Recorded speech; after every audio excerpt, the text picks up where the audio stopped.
오늘은 이제 사무엘상 7장 5절, 6절 다 하려고 그러다가 5절만 하고 끝내야 될 것 같아요. 그냥 짧게 하고 끝내려고 하면 6절까지 하기엔 또 너무 길어지는 것 같아서 일단 지난번에 우리 얘기를 조금 같이 다시 한번 돌아보고 같이 이어나갔으면 좋겠는데요. 지난번에 우리가 이스라엘 백성들이 이제 하나님을 찾고자 간구하게 됩니다. 그때 이제 우리가 하나님께 그들의 문제를 해결받기 위해서 하나님을 움직이시게 만들려면 우리가 어떤 자세를 취해야 하느냐 하는 부분에 관해서 일부분을 이제 앞으로 더 나오는 부분이 있지만 일부분을 우리가 이제 살펴봤습니다. 그래서 1단계 우리가 야구로 비유하면 1루, 2루, 3루 베이스 홈에 들어오는 상황에서 제일 먼저 우리가 1루 베이스를 일단 딱 진출하는 과정이 무엇이냐 하면 일단 이방신들하고 아스타롯 이런 하나님이 아닌 것들을 전부 다 제거해라. 그것이 제거되어야만 그 다음 단계를 또 갈 수 있는 거죠. 그것을 다 제거하고 난 다음엔 그 다음에 뭐냐? 그 다음에 주님께로 이제 다 깨끗하게 했으니까 이제 주님 앞에 우리가 향할 수 있는 준비가 된 거죠. 우리가 여기 주머니에다가 우상막, 뭐 묵주 반지, 뭐 여러 가지 우상 같은 거 심볼, 뭐 허리띠에다가 뭐 부적 끼고 이러고 나서 하나님 앞에 나갈 수는 없는 거잖아요. 일단 하나님 앞에 하나님을 향해서 가려면 다 제거하라는 거예요. 그래서 그 다음에 뭐예요? 그렇게 해가지고 결국은 오직 주님만 섬겨라. 그분만 섬겨라. 그죠? 자, 요렇게 주님만 섬겨라 하는 자세까지가 되면 일단 1단계가 성취가 되는 것이죠. 그러면 이제 제가 한번 지난번에 우리가 3절 한번 제가 한번 다시 한번 읽어보도록 하겠습니다. 사무엘이 이스라엘 온 집에서 말하여 이르되 너희가 마음을 다해 주께 돌아오려거든 이방 신들과 아르사롯 너희 가운데서 제거하고 너희 마음을 예비하여 주께로 향하게 하며 그분만 섬기라. 그분께서 너희를 블레셋 사람들의 손에서 건져내시리라 하니 이에 이스라엘 자손이 바알들과 아스다롯을 제거하고 주만 섬기니라 이렇게 돼 있죠. 그래서 우리가 하나님께서 어떻게 해라 하고 명령을 주시면 네 알았습니다 하고 그냥 집에 돌아가면 그것으로 하나님을 움직일 수가 없어요. 그죠? 여러분들이 하나님 말씀에 뭐가 있구나 이런 게 있구나 네 알겠습니다 하고 돌아가면 아무 의미가 없어요. 여러분들이 병원에 가서 제가 어디가 아픕니까 물어봤을 때 의사 선생님이 요거 아프고요 요렇게 요거 수술해서 떼어내야 됩니다. 그럼 명이시군요 하고 그냥 집으로 오면 여러분은 그냥 병을 그대로 안고 있는 거예요. 그죠? 어떻게 해야 돼요?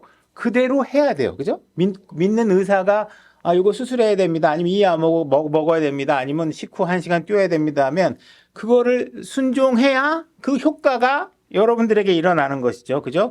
여러분들 마찬가지예요. 우리가 교회 신앙생활할 때 지금 예배에 나와야 됩니다. 예배를 드려야 됩니다. 이렇게 얘기하면 알긴 알겠는데요. 갑자기 좀 무슨 일이 생겨가지고 못 나갈 것 같아요. 누가 갑자기 연락 와서 만나자고 그래요. 누가 어저께 전날에 너무 잠을 못 자갖고 오늘 예배 못 나왔어요. 자꾸 이렇게 여러분들이 하나님의 명령에 순종하지 않으면 하나님은 여러분들의 삶을 바꿔주고 싶어도 어떻게 해요? 바꿔줄 수가 없어요. 일단 모든 일에서 주님만 섬기고 그 다음에 일단 여러분 좀 이따 나오겠지만 일단 모이는 게 안 되면 다음 일을 하나님이 여러분들과 할 수 있는 게 아무것도 없어요. 일단 그게 돼야 되잖아요. 그죠? 그래서 우리가 여러분들의 삶을 만들어 변화시켜 버리려고 그러면 어떻게 해야 돼요? 누가 만나자 그래도 오늘 예배 드려야 되니까 그건 오늘은 안 돼. 오늘 일요일날 사업 제안이 들어와서 좀 만납시다. 그러면 다 사업 제안은 좋은데 오늘은 예배를 드려야 됩니다. 그 사업보다도 일단 하나님께 경배드리는 일이 우선입니다. 그죠? 전날 잠을 못 자서 못 나올 것 같으면 어떻게 하셔야 돼요? 그냥 예배 드리고 와서 잠을 자야 되겠다 하는 생각으로 일단 예배가 가장 중심으로 여러분들에게 자리 잡지 않으면 하나님이 여러분들의 삶의 고통에서 변화시켜주고 승리하게 해주고 이끌어내 주시려고 해도 안 돼요. 여러분들이 다 알고 모르는 게 없잖아요. 여러분들이 삶을 가치를 변화시키는 건 뭐 간극 이론을 알고 천년왕국에 무슨 일이 일어나는지 알고 대환란 시대에 무슨 일이 일어나는지 이거 아는 거하고는 여러분들의 신앙생활하고는 아무 상관없어요. 여러분들이 생활은 뭐예요? 거룩해라. 그죠? 내가 피값으로 만들어 놓은 교회에 모여라. 그죠? 주님을 위해서 섬겨라. 형제들을 섬겨라. 그죠? 다른 혼들을 구해라. 이렇게 여러분, 하나님께 주신 명령들이 있잖아요. 다 알 수 있는 거. 모르는 거 붙잡고 자꾸, 하나님 무슨 뜻인지 몰라서 이해 못하겠어. 그러지 말고, 다 이해되는 것들만 해도 하나님께서 여러분들이 해줄 수 있는 일이 많다라는 것이죠. 그죠? 그래서 여러분들이 일단은 하나님의 말씀대로 열심히 해서 그 결과는 여러분들이 기대하는 결과와 다른 결과가 주어질지언정 그거는 이제 여러분들의 소관은 아니에요. 여러분들이 복음을 열심히 다는데 저 사람이 구원을 못 받았어. 그건 여러분들하고 아무 상관없어요. 여러분들이 열심히 한 그 과정 자체가 하나님께 순종한 거잖아요. 그죠? 내가 내 자식을 하나님 앞에 열심히 헌신해서 가르쳤어. 근데 자식이 말을 안 들어먹어. 그럼 그건 내 잘못은 아니야. 나는 잘 가르쳤잖아요. 안 듣는 건 그 사람의 문제야. 내 아들의 문제잖아요. 그죠? 그러나 내가 전하지 않았으면 어떻게 해요? 아들을 하나님 말씀대로 양육하지 않았으면 그건 하나님이 나에게 물으시는 거예요. 그러니까 다른 사람 거 얘기할 거 없이 내가 해당하는 거, 내가 할 수 있는 거, 내가 순종하시면 돼요. 나머지는 안 돼요. 아무리 아버지가 목사라도 자식이 또 개망난이면 그건 어쩔 수 없어요. 그건 영향은 좋은 기회가 있었지만 누구보다 더 좋은 환경에서 자라지만 그래도 그 모든 결정은 어떻게 아들 본인이 하는 거예요. 나중에 하나님 앞에 심판석에 가면 아들 본인이 책임지는 거예요. 그러나 어쨌든 여러분들이 해야 될 일은 여러분들이 하셔야 된다. 자, 7장 5절로 넘어가겠습니다. 7장 5절 우리 같이 다 소리내서 읽어보겠습니다. 자, 준비되셨죠? 준비 시작. 사무엘이 이르되 온 이스라엘을 미스바로 모으라. 내가 너희를 위하여 주께 기도하리라 하매. 온 이스라엘을 미스바로 모으라. 그래서 이제 당시에 이 상황이 있기 전에는 사실은 이스라엘의 신앙의 중심지는 실로였죠. 근데 실로에서 하나님께서 그 언약궤를 잃어버린 사건과 실로의 어떤 신앙적인 역할, 기능들이 다 사라지고 난 이후에 이제 하나님께서 미스바를 신앙의 중심지로 사용하고 계시는 것입니다. 그래서 미스바는 그 지리적 위치상 이스라엘의 한 중앙쯤에 해당이 돼요. 그러니까 아마 모이기에는 아주 적절한 중심지였을 것이라고 보여집니다. 그다음에 이 미스바라는 말의 의미가 뭐냐면 워치타워라는 의미를 갖고 있어요. 옛날 가면 파수대, 망대 이런 뜻 이렇게 지켜보는 것이죠. 지리적으로 위치가 높은 데라서 적군들의 침입 상태를 다 모니터링할 수 있는 위치를 모이는 거죠. 그래서 다 모여서 이제 한 곳으로 모여가지고 모이긴 모이지만 무엇을 놓치지 않는 거예요? 적군이 쳐들어오는 상황을 놓치지 않는 곳에서 모이는 거예요. 그죠? 그래서 항상 높은 곳에서 쳐다보는 일을, 항상 적들의 공격을 모니터링 할 수 있는 자세를 항상 갖춰야 된다. 그래서 높은 곳으로 지금 모이게 하고 있는 것이죠. 그래서 일단 이스라엘은 주만 섬기는 자세를 취했고, 그래서 그 다음 단계로 이제 미스바로 모이게 하는 거예요. 모이게. 그러니까 구약은 당연히 민족적으로 모든 상황들을 항상 백성들이 함께 모여서 모든 하나님께 간구를 하고 이런 일들을 하고 있는 거죠. 그래서 이제 민족적으로 다 모아서 하고 있는 거예요. 근데 우리가 신약에서도 마찬가지로 우리는 구약과 동일한 방식의 개념으로 민족으로 모이는 건 아니지만 하나님께서 우리에게 뭘 명령하고 있냐면 모이라는 거예요. 모여야 여러분들이 모이면 뭘 할 수 있어요? 거기엔 감독이 있고 형제 자매들이 있어서 늑대들의 이리 때의 침입으로부터 여러분들을 보호해 줄 수 있고 여러분들을 말씀으로 공급해줘서 흔들리지 않게 해주고 그죠? 주님만 바라볼 수 있게 해주고 하는 것들이 뭐예요? 교회에서 이루어지는 거예요. 그러니까 나는 하나님을 잘 믿는데 교회는 안 나가. 이거는 엉망인 거예요. 이거 신앙이 아닌 거예요. 항상 눈에 보이는 것과 보이지 않는 것의 균형이 밸런스가 잘 이루어져야 돼요. 하나님은 눈에 보이지 않는 분이라 그래서 여러분들의 눈에 보이지 않고 저는 그냥 마음으로 열심히 믿습니다. 이런 건 없어요. 행동으로 다 드러나셔야 돼요. 데살로니가후서 2장 1절로 가보겠습니다. 제가 읽겠습니다. 데살로니가후서 2장 1절. 형제들아 우리 주 예수 그리스도의 오심과 우리가 그분께로 함께 모이는 것으로 말미암아 이제 우리가 너희에게 간청하노니 너희는 영으로나 말로나 혹은 우리에게 왔다는 편지로나 그리스도의 날이 가까이 이르렀다 해서 쉽게 마음이 흔들리거나 불안해하지 말라. 자, 여러분들이 지금 뭐 블레셋의 위험도 있을 수 있고 여러분들의 삶에 어떤 위협들이 다가오죠. 그랬을 때 여러분들이 흔들리지 않고 하려면 어떻게 하셔야 되냐?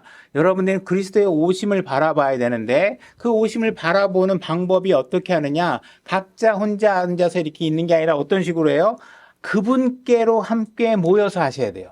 그죠? 그러니까 일단 예배에 나오는 일이 기본적으로 안 되면 교회가 무슨 일을 할 수가 없잖아요. 교회는 여러분들을 성도들의 마음과 헌신을 통해서 일들이 이루어져야 되는데 일단 여러분들이 오지 않으면 말씀에 대한 교육도 안 되고 각자 다 자기는 신앙적으로 도사들인데 막상 알고 보면 아무것도 아닌 사람들이 많잖아요. 여러분들도 발견하실 수 있잖아요. 보면은 진짜 뭐 신앙에 대해서 되게 박사인 것 같고 뭐 성경 다 끼고 찬 것 같은데 막상 보면 뭐래요? 머릿속에 있는데 행동은 다 그거하고 틀린 행동을 하고 있다는 건 뭐예요? 제대로 모르고 있기 때문이잖아요. 그죠? 그러니까 그런 것들을 우리가 훈련받고 신앙의 올바른 규범들을 훈련받고 서로 권면하고 바로잡고 하려면 어떻게 하셔야 돼요? 모여야 돼요. 모이지 않으면 혼자서는 안 돼요. 여러분 혼자 있으면요 극단적인 생각을 하게 되고요 왜곡된 생각을 하고 다 그래요.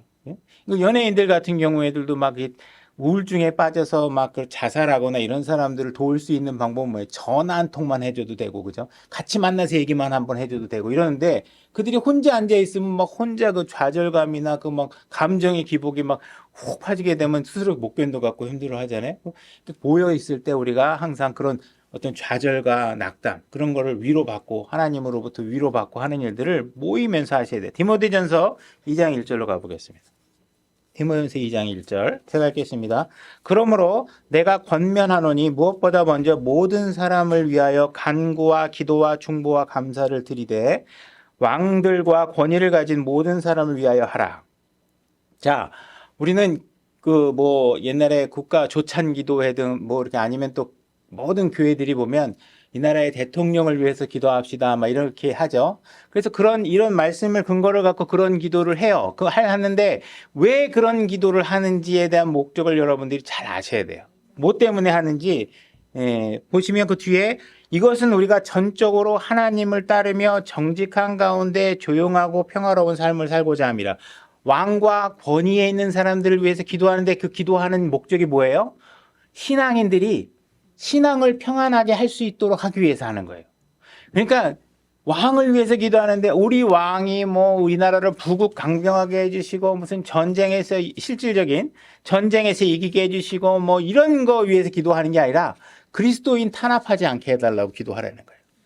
그죠? 그러니까는 우리의 신앙생활 어렵게 하는 환경이 지워지지 않도록 우리 코로나를 통해서 경험해 봤잖아요. 국가의 위정자들이 그냥 교회만 무슨 바이러스가 교회에서만 나오는 것처럼 그렇게 막 모든 언론들이 가서 하잖아요. 그러니까 그 사람들도 통치 기법이긴 하겠죠.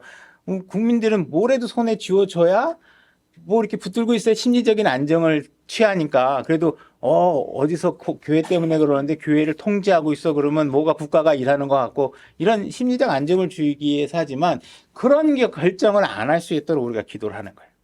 그런 거 하는 거지 뭐 우린 대통령이 뭐 지혜를 발휘해줘서 우리나라를 뭐 경제적으로 부흥하게 해주시고 이거는 우리하고 아무 상관없는 기도. 그러니까 그런 기도에 대해서 방향을 여러분들이 잘 생각하셔야 되는 거예요.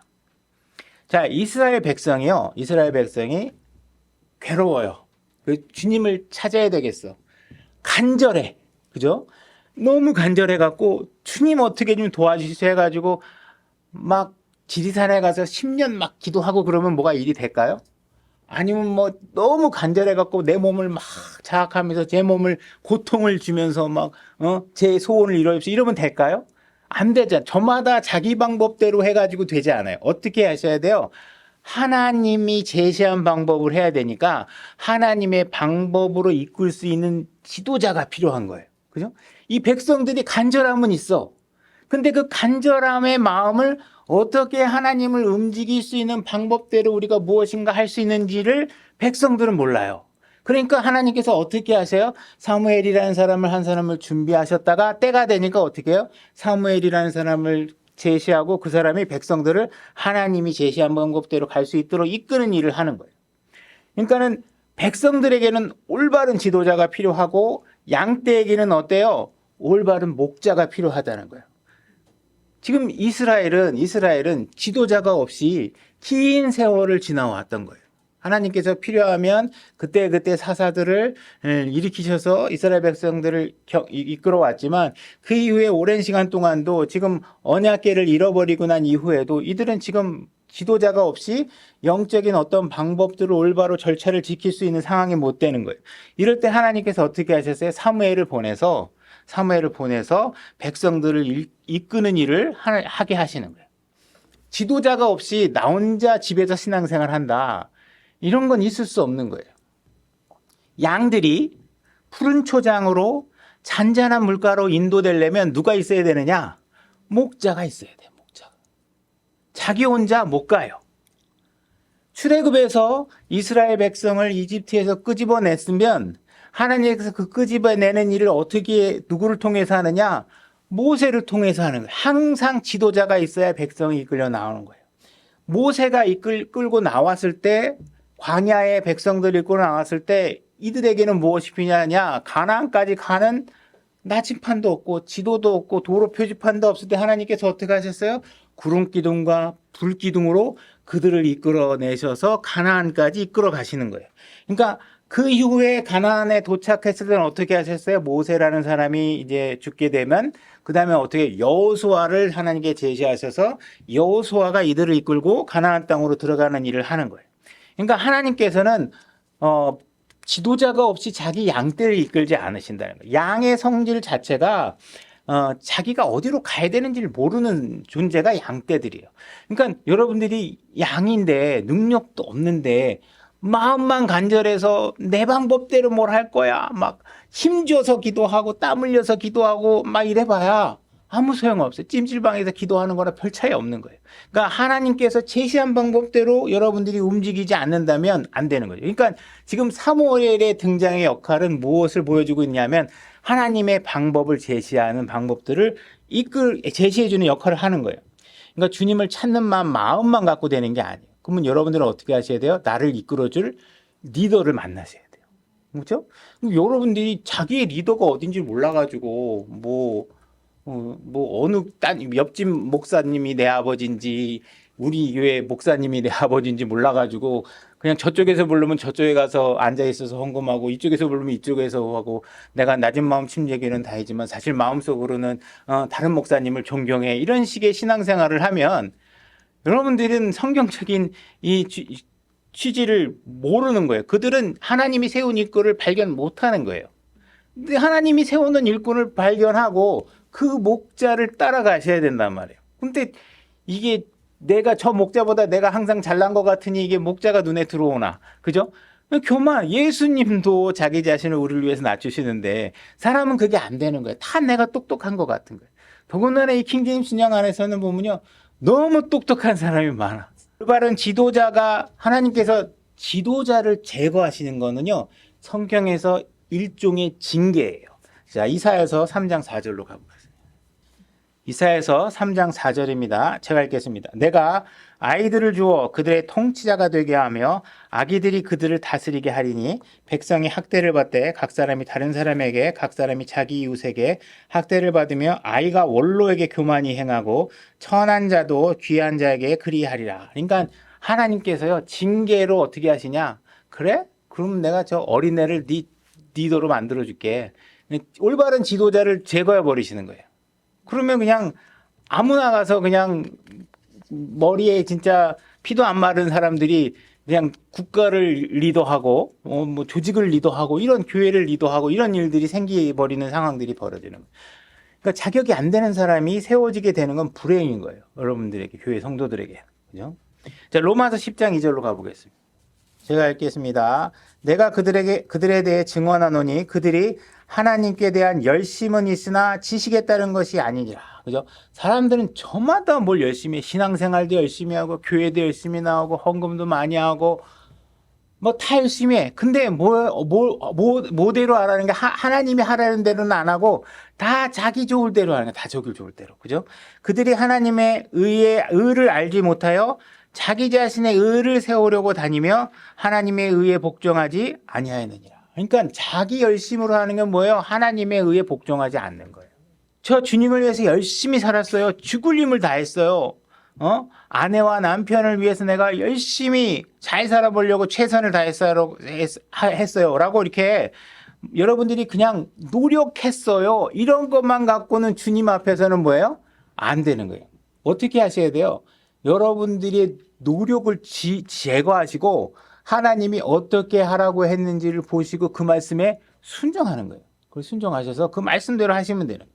그러니까 지식이 없이 그리고 지식이 있다 하더라도 그 순서와 절차에 따르지 않거나 순서와 절차도 알고 지식도 다 아는데 그것을 실질적으로 순종해서 행해내지 않는다면 주님을 기쁘게 할 수가 없는 거예요. 그냥 알고 있는 것만 갖고는 주님을 기쁘게 할 수 없는 거예요.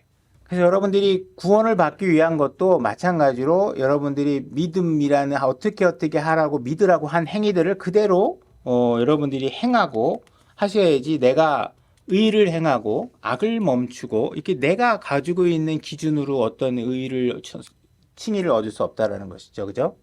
그래서 뭐 이스라엘 백성이 지금 모처럼 하나님을 찾는 좋은 상태이기는 했지만 이들이 열심히 있다고 해서 그들을 그냥 그들의 열심대로 하게 방치하면은 하나님은 그들에게 징계하는 거겠죠.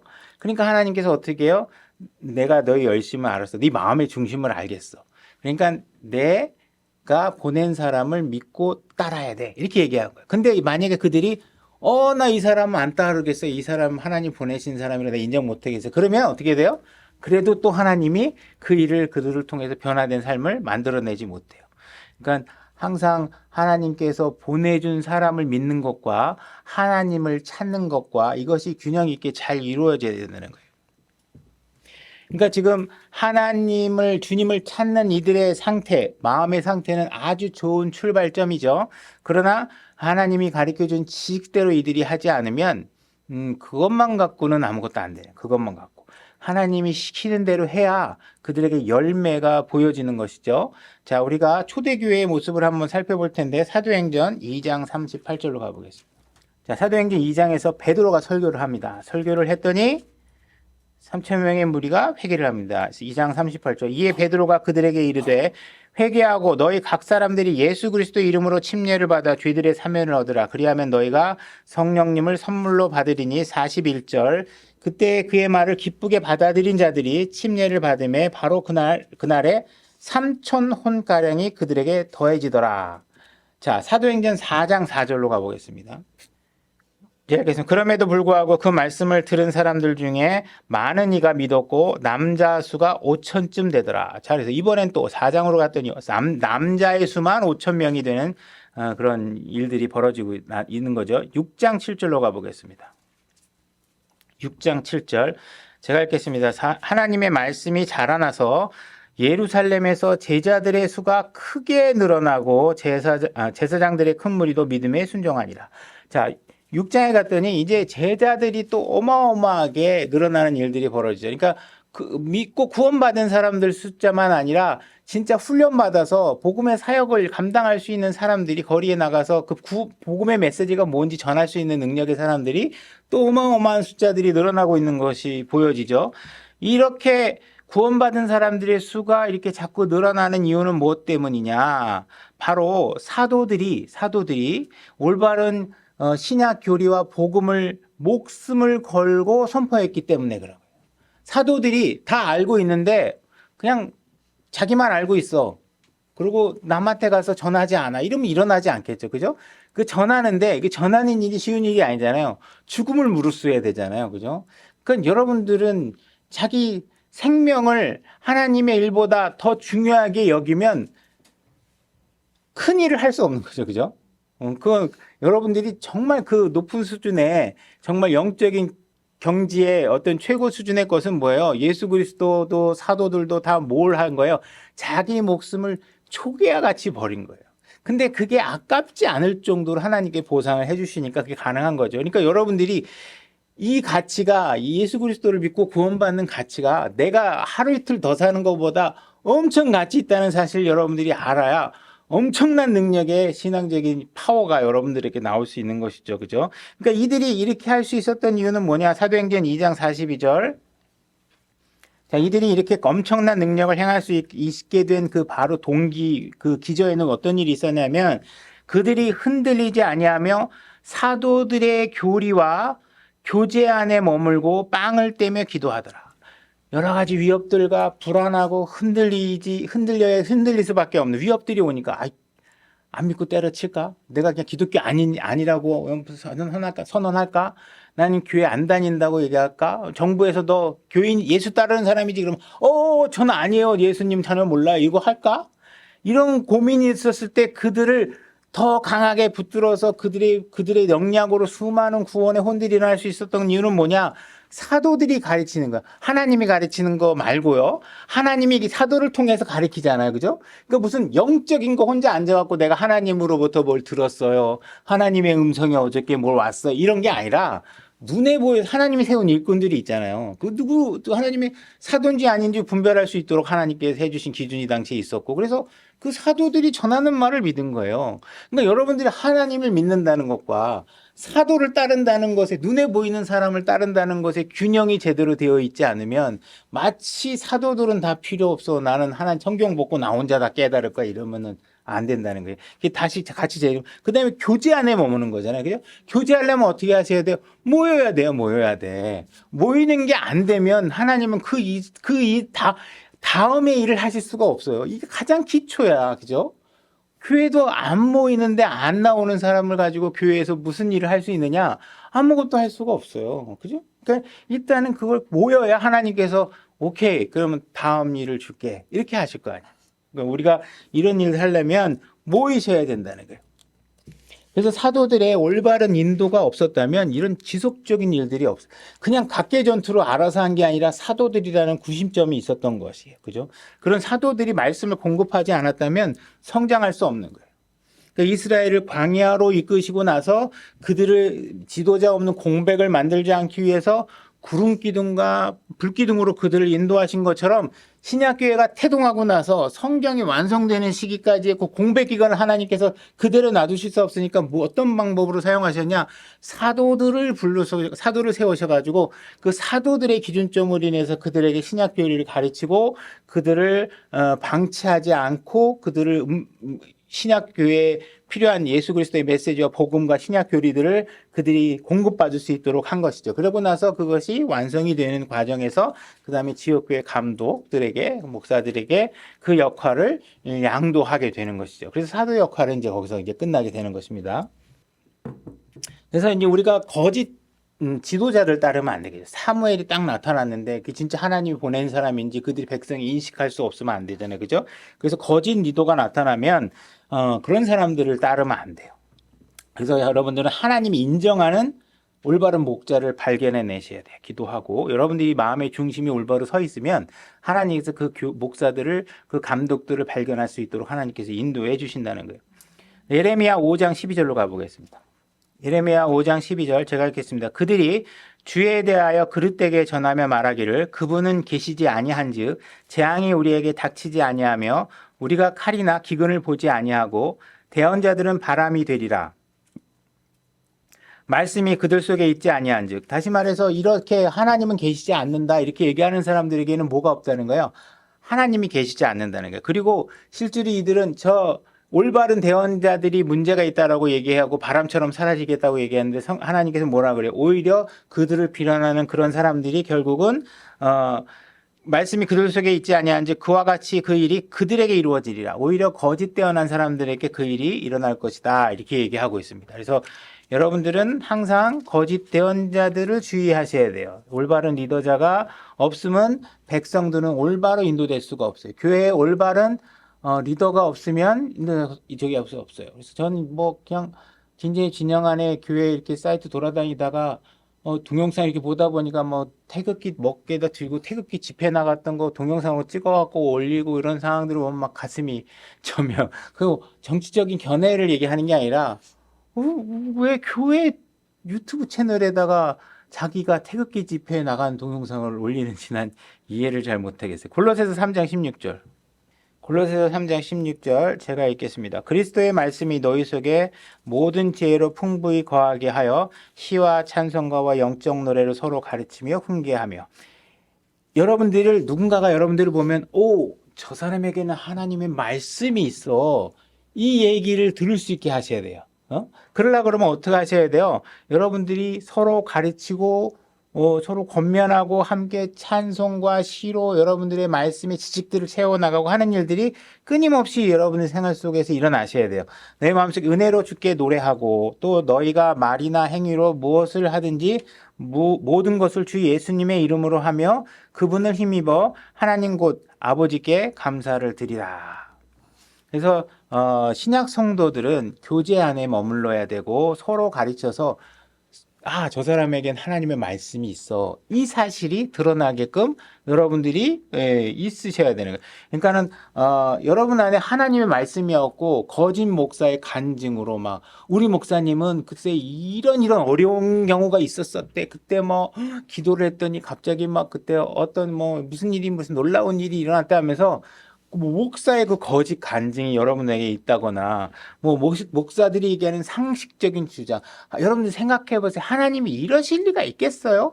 동성애자들도 사람인데요, 하나님께서 그들을 미워하실 리가 있겠어요? 이렇게 여러분들을 예를 들어서 상식에 호소하고 이런 사람들이 있으면 그런 사람들에게는 뭐가 없는 거예요? 하나님의 말씀이요. 자기가 혼자 오늘 아침에 얘기했지만 자기 혼자 뭐가 선인지 악인지 막 판단하는 거예요. 그거 못하게 해야 되는데 그걸 하고 있는 거예요. 그래서 만약에 여러분 안에 하나님의 말씀이 풍성하게 거하면요, 여러분 주변에 거짓 목사가 끼어들기 힘들어요. 여러분들이 분별이 되는데 그런 사람들을 목자로 인정하겠어요? 그게 안 되겠죠, 그죠? 우리 열왕기하 3장 8절로 가보겠습니다. 열왕기하 3장 9절로 가겠습니다. 9절. 3장 9절. 제가 읽겠습니다. 이처럼 이스라엘 왕이 유다 왕과 에돔 왕과 함께 가며, 이스라엘 왕은 우리가 이스라엘이 남북으로 나눠져 있죠. 그래서 북이스라엘 때는 성경에서 보통 다 이스라엘이라고 하고 남이스라엘에 대해서는 유다라고 해요. 그래서 북이스라엘 왕과 남이스라엘 왕과 에돔 왕과 함께 가며 그들이 이레길을 돌아서 이동하였는데 군대가 그들을 따라가는 가축을 먹일 물이 없었으므로, 그래서 지금 모압 민족과 싸우기 위해서 이제 이 세 왕이 연합해서 움직이고 있는 거예요. 11절로 가보겠습니다.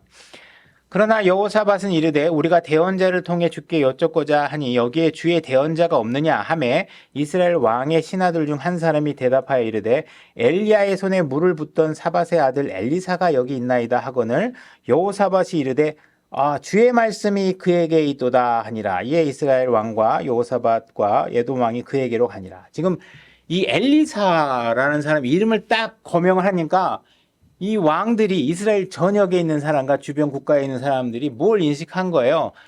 그 사람에게는 하나님의 말씀이 있는 사람이야. 이걸 인식한 거예요. 그죠? 그러니까 우리가 하나님의 말씀이 있는 거, 우리 교회 목사가 하나님의 말씀이 있는 사람인가? 아니면 무슨 그냥 말재주만 말만 요란하게 하는 사람인가? 그죠? 이런 것들을 보셔야 된다는 거예요. 자, 미가서 3장 5절. 미가서 3장 5절. 제가 읽겠습니다. 내 백성으로 하여금 잘못하게 하는 대언자들은 자기들의 이로 물면서도 외치기는 평안하다 하며 또 자기들의 입에 넣어주지 아니하는 자를 향하여는 전쟁을 예비하거나 이런 대언자들에 관하여 주가 이같이 말하노라. 지금 이 말씀이 무슨 얘기냐면 지금 누군가가 돈이나 막 이런 거 갖다 주면 막 그냥 돈을 그냥 받아갖고 입에다가 축복 이렇게 하고, 이 돈 안 주는 사람에게는 어떻게 해요? 너 이제 가면 너 재앙이 일어날 거야, 전쟁이 일어날 거야, 이렇게 하는 거예요. 그죠? 그냥 막 돈 주면 받아가지고 막 그러고서 그냥 여기저기 끼고 다니는 거예요. 그죠? 그러니까 이런 사람들이 나타나게 되면 그 사람은 목자가 성도들의 돈을 탐하면 여러분들은 어떤 사람을 만난 거냐면 하나님이 준비하지 않은 목자를 만난 거예요. 그죠? 그런 거를 아셔야 된다. 그래서 하나님의 세운 일꾼이, 지금 사무엘이라는 것은 올바른 대언자로서 이스라엘에게 지금 올바른 대언자와 리더로 지금 보내주신 거고, 이 사무엘은 하나님의 준비된, 이미 오래전부터 준비된 하나님의 일꾼이었고, 그 사람은 하나님의 말씀을 더하거나 빼거나 하지 않고 말하라는 그대로 말하던 사람이죠. 그죠? 엘리 제사장에게 가서도 그 집안의 멸망을 그대로 전하라는 얘기를 했었고, 그런 사람이기 때문에 지금 이 올바른 대언자로서 지금 여기 역할을 하고 있다는 것입니다. 그래서 20년 이상 블레셋에서 억압에서 시달려온 이들에게 올바른 인도자가 나타난 것은 이들에게 엄청난 축복인 것이죠. 자, 우리가 대언자에 대해서 한번 또 찾아보겠습니다. 역대하 20장 20절로 가보겠습니다. 제가 읽겠습니다. 그들이 아침에 일찍 일어나 드고와 광야로 나아가니라. 그들이 나아갈 때 여호사밧이 서서 이르되 유다와 예루살렘 거주민들아 너희는 내 말을 들을지어다. 너 주 너의 하나님을 믿으라. 그리하면 너희가 굳게 서리라. 그죠? 하나님을 믿어라. 그러면 너희가 굳게 서리라. 그럼 요거까지만 끝나면 좋은데 하나님께서 명확하게 혼돈을 피하기 위해서 명확하게 다음 구절을 얘기하고 계신다는 게 그분의 대언자들을 믿으라. 그리하면 너희가 형통하리라. 그죠?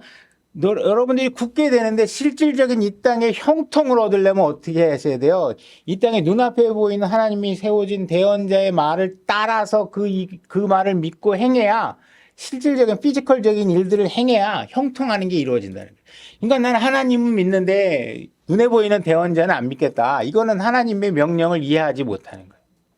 하나님은 그냥 뜬금없이 모든 사람을 중간 지도자 없이 그냥 하나님이 1대1로 다 대응하시는 게 아니에요. 지도자를 세워놓는다고, 교회 감독을. 그죠? 잘났든 못났든 하나님은 그 사람 일을 통해서요. 못난 감독을 세워놨어도 여러분들이 그 일에 순종하는 걸 하나님께서 요구하고 계신단 말이에요. 권위에 순종하는 법을 배우셔야 된다는 거예요. 그 다음에 내가 너희를 위하여 주께 기도하리라 하는 지금 문장이 있죠. 구절이. 자, 구약시대에는 아무나 주님의 은혜의 왕자로 나아갈 수 없어요. 긍휼의 자리로 나아갈 수 없어요. 누구도 아무나 지성소로 들어가거나 하나님과 직접적인 컨택을 할 수 있는 사람이 아무나 없어요. 그죠? 그래서 모세나 이렇게 특별한 제사장, 대제사장만 갈 수 있어요. 근데 하나님께서는 성경에서 이 사무엘과 모세를 굉장히 특별한 존재로 인정하고 계십니다. 예레미야 15장 1절로 가보겠습니다. 자, 이렇게 제가 읽겠습니다. 예레미야 15장 1절입니다.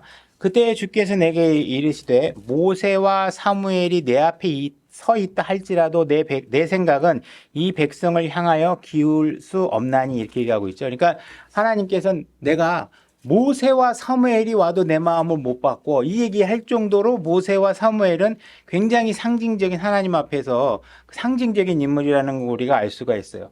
근데 지금 우리가 이제 모세나 이런 모세도 제사장 역할을 했고 사무엘도 제사장 역할을 했죠. 근데 우리가 민족적인 굉장히 지도자 중에 여호수아라는 사람이 있는데 사실 여호수아는 이렇게 거명되지 않은 건 여호수아는 제사장 직분을 수행하지는 않았어요. 그래서 이제 이런 부분들이 사무엘은 제사장 직분을 수행해서 하나님과 기도의 문제들을 해결하는 위치에 있었다. 이렇게 할 수 있죠. 자, 우리 신약 성도들은 어떨까요?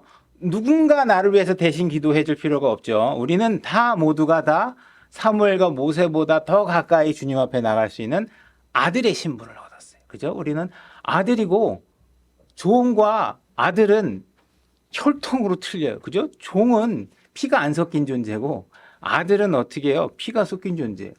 종이 나갈 수 있는 것보다 더 많이 나갈 수 있는 게 누구예요? 아들이. 여러분이. 자, 마지막으로 히브리서 4장 16절을 읽어보겠습니다. 히브리서 4장 16절 제가 읽겠습니다. 그러므로 우리가 긍휼을 얻고 필요한 때에 도우시는 은혜를 얻기 위해 은혜의 왕자로 담대히 갈 것이야. 그러니까 하나님께서 우리에게는 모세와 사무엘보다 더 하나님 앞에 가까이 갈 수 있는 권한을 주셨으니까 여러분들이 이 권한을 잘 활용하시면서 신앙생활을 하시면 좋겠죠. 그죠? 네, 오늘 여기까지 하겠습니다. 수고하셨습니다.